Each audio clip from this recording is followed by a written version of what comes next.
Hello again, Year 4. Hope you've had a nice weekend. Right, the next chapter is called Great Changes. The next few days seemed to pass in a haze. So many things happened that Elise could hardly keep pace. First of all, they had to cope with Mrs. Tibblethwaite and Seaguard. It was impossible to say which one was worse. Mrs. Tibblethwaite seemed to have changed from being a guest to becoming one of the hotel managers. She was everywhere, ordering people about, cleaning, polishing and cooking. And although she got on everyone's nerves, it had to be admitted that she was a great help. Mr. and Mrs. Ellis would probably have given up if it hadn't been for her.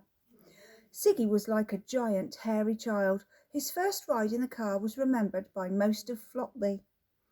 This was probably because he was so excited that he climbed out the window and stood on the roof, waving Nosepicker and shouting to everyone, "Good morning, how do you do?" Zoe had taught him these words only the previous day, and he was still practicing. Then there was the Viking's first bath. Zoe tried hard to explain what he was meant to do. She ran a nice big hot bath. She showed him the soaps and shampoo. She acted out what bathing was all about. Then she pushed Siggy into the bathroom and shut the door. A few minutes later she heard splashing and singing, and she happily went downstairs to report that all was well. 5 minutes passed, and Siggy appeared at the lounge. He was dripping wet, but still had all his clothes on. He'd smeared them with soap and shampoo. Shiny, multicoloured bubbles slowly slid down his chest and legs and popped from his armpits. For some strange reason, he'd stuck a bar of soap on each helmet horn. "I don't think he heard me properly," Zoe muttered. There you go, look, there's a picture of him getting out the bath. Can you see the soap stuck on his horns of his helmet? He must have been really smelly not to have had a bath before. Most spectacular of all was Seaguard's first attempt at helping out in the hotel. Mr. and Mrs. Ellis made him follow them round for a whole day, showing him what they had to do. He watched them vacuum. He picked up the pipe and put it into his face, only to have his beard sucked down it. Seaguard roared and ran off, dragging the vacuum cleaner behind them, until the plug was wrenched from the socket. The machine then stopped and the pipe released his beard. Seaguard watched all the dirty sheets and towels go in the washing machine. He sat amazed while they spun round and round.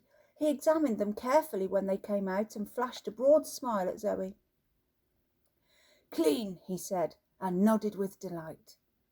"He's leaning over ever so fast," said Dad. "Good, he can do the washing up then," said Mr. Ellis snappily, for this was the job he hated most of all. Besides, he was in a bad mood, still brooding on the problems of running a hotel with hardly any guests and a lot of bills to be paid. The dirty dishes were piled up by the kitchen sink, and Mrs. Ellis pointed at them. "Seaguard, you clean?" "Understand?" Ziggy came over to the sink. He picked up a dirty plate. Mr. Ellis reported his order. "You clean, understand?" Seaguard gave a grin and nodded. "I clean, I understand. I clean plips." "Not plips, plaps, no. I mean plates," said Mr. Ellis wearily, and he went off to clear the tabletops. "I clean plaps," muttered Siggy to himself, looking round the kitchen. He gathered up an armful of dirty crockery, opening the washing machine, and put it all inside. "Clean claps, very quick, very easy peasy," said Seaguard as he switched the machine on. He pulled up a chair and sat down to watch. The machine filled with water. It began to rotate. The plates started to clatter against one another. Something broke. Something else cracked. The machine stopped. Ziggy stared at it. He was about to open the door when things inside rotated the opposite way. There was a dreadful clatter and scrunch. An awful grinding noise came from the machine, along with the merry sound of tinkling glass and dozens of plates breaking into tiny pieces. Seaguard sprang to his feet. This was certainly not meant to happen. He shouted at the washing machine, "No, no, you clean plaps." He punched the controls helplessly and started the spin program. Faster and faster whirled the crockery while Seaguard tugged at his beard in anguish. Just as Mr. Ellis came running into the kitchen to see what all the noise was, Ziggy opened the machine door. Fragments of china came flying out at high speed with several gallons of soapy water. Mr. Ellis screamed, raced over to the power plug and switched it off. The machine ground to a halt. Ziggy stood up in a deep puddle from which poked hundreds of bits of broken plate, sticking out like the hulls of sinking ships. He bent down and picked up a fragment. He looked at it dolefully and said with some sadness, "Plaps gone small." "I'll give you plaps, you overgrown hairy meatball," shouted Mr. Ellis. "Look at what you've done. Look." He seized a carving knife and began to advance on the Viking, who backed backwards towards the door. "Get to your room at once and stay there. Don't you dare come out till I say so. Do you hear me? Now move." Whether Ziggy understood the words or just reacted to the knife, it's hard to say. There's a picture of him looking at all the bits of broken plaps on the floor, look. Oh dear. Whether Ziggy understood the words or not, he ran up the stairs 4 at a time and barricaded himself into room 12. The episode with the washing machine was followed by a big conference with the Ellis family. Mr. Ellis kept saying that Sigurd would have to go.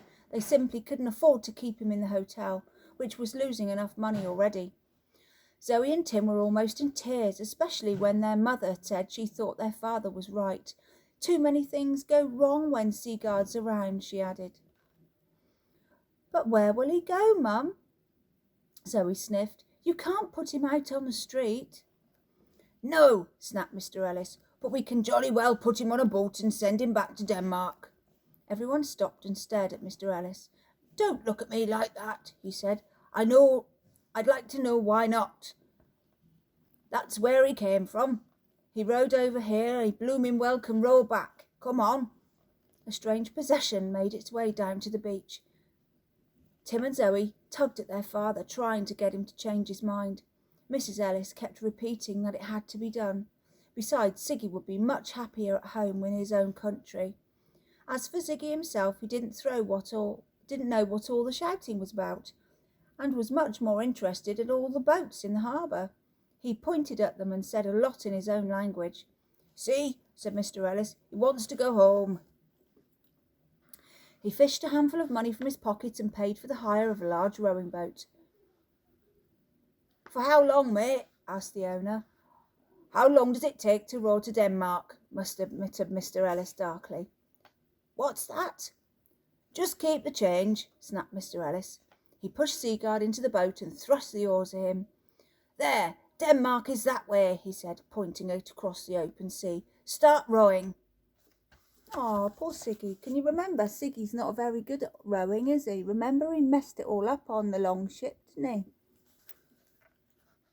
Siggy nodded happily and grabbed the oars. This was wonderful. "Siggy, go home. Hedby, goodbye. So long. How do you do?" The boat slowly moved out through the first few waves. "I go. No more plaps. No more bath poo." "Shampoo," Zoe corrected tearfully. The rowing boat was some distance away now, and steadily getting smaller. Its path through the waves was a bit crazy, but it was moving out of sight.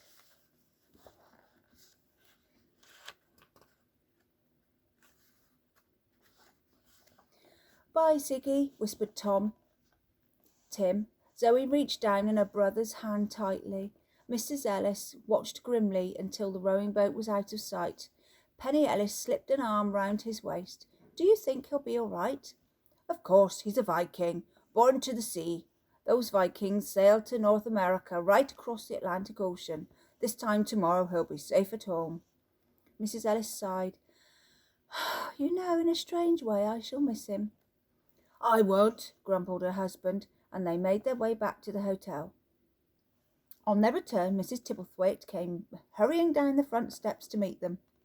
"There you are. I'm so glad you're back. Now, there's a family in the lounge. They want to know if you have any rooms vacant, as they wish to stay for 2 weeks. I must say they seem very nice, and there are children, so Zoe and Tim will have people to play with. They're very excited and dying to meet Sigurd." "Sigurd?" repeated Mr. Ellis. What do you mean, dying to meet Seagard? They saw him in Floppy, standing on a car roof and waving a sword. They seemed to think it was some kind of advertising stunt. I told them he was a real Viking, but they don't believe me, of course. But they will as soon as they meet him. Anyhow, the children are pestering their parents to let them stay in the hotel with the Viking, so here they are. But where's Siggy? They won't wait much longer, you know. Mr. Ellis slumped into a chair and closed his eyes. He couldn't believe his bad luck. Surely this couldn't be happening to him. When he opened his eyes, the first thing he saw was Tim and Zoe watching him, their faces full of accusation. He leapt to his feet and raced down the beach. "Ziggy!" he yelled. "Come back! You can come back, Ziggy, please!" Mr. Ellis stared across the grey water into the endless horizon. There was nothing to be seen but waves and a few gulls circling slowly in the empty air. There you go, there's the picture. Can you see where he is? Can you see a tiny speck of a rowing boat on the ocean?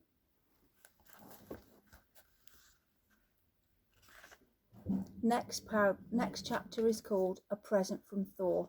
I'll read you that tomorrow. See ya.